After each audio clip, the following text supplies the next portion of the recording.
Hi everyone, this is Suzanne Wagner and we are doing the Numerology and Astrology for April 6th, 2022. If you add all those numbers together, you get the number 16, and if you add the 1 and the 6 together, you get the number 7. The number 7 makes me look at the boundaries that are a part of life and the restrictions that limit life. After all, the number 7 is about boundaries, strategies, and structures. It is a number that archaeologists love, people who are builders love. They love to put things together and make things make sense and make things actually work. And so when you're looking at things like building and archaeology, there are certain rules that you have to use, and they kind of define appropriate, safe, and healthy engagement. And we are in a world where some feel that they have permission to do very inappropriate things that cause harm and suffering to others. And so this number kind of calls us to that awareness of maybe we should look at our personal boundaries or our lack of boundaries, and is it causing suffering for ourselves or others? And if it is, then we probably need to reevaluate some of those things. Life has enough restrictions without making things harder than it can already be. There are large corporations, countries, and people that intend to make their life easy at the expense of others. Today, though, many may feel that they have had enough of that. I believe that companies are discovering that the abuse of workers for the sake of their pocketbooks and the almighty dollar is finally a strategy, the number 7, that is being seen in a very harsh light of truth. The workers are finally deciding that fighting back and unions are necessary, because without organizing and resisting the powerful and the wealthy, most workers will never get a fair share of the profit. We cannot trust or believe those who wield power for their own end without any consideration for those that work for them.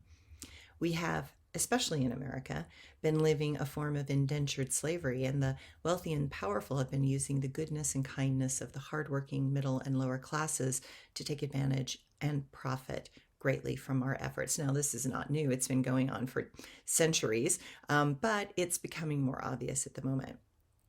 And that is why now there are new boundaries and requirements that are being demanded by the people in work-related areas. And that is a very good thing. I think it's one of the things that makes the pandemic actually have value, that suddenly people are like, oh, wow, I can work from home. I don't have a long commute. I don't have to sit in traffic. I don't have to stress about it. I can work from home. And companies are finally going, oh, shit, people want a lifestyle. They want a life. And they're starting to demand that. And I'm really excited that companies are starting to listen to that. I hope that this trend continues and we ask for even paid vacations. After all, Europe has had them for 50 years. I know I worked in Europe for 4 years, and better retirement and social security systems. Look at the boundaries that we either implement or allow others to override. Ask if they are functional and necessary, or working to create situations that continue and extend situations that allow for attachments that pull you into despair and unhappiness. After all, sometimes there are no options but to just let go. That choice will free up the negative attachments and allow for the soul to move forward rather than cling to an illusion from the past that never was supposed to be anyway. And the astrology for today. Our minds want answers, but the answers arising are difficult to comprehend and absorb. The moon in Gemini helps us see more clearly both sides of a situation, but that can cause more confusion at times rather than clarity. When we live in a world of black and white thinking, it can make things appear to be simple, but life is never simple, and there are many shades of gray and color and fuchsia and all these other amazing rainbow colors that require us to see past this very dysfunctional duality world and way of thinking. While we are learning and responding in new ways, it can also feel awkward to absorb so many viewpoints and keep them all organized and get them to make sense. Learn to respond to situations in a conscious way and let all the primal reacting go.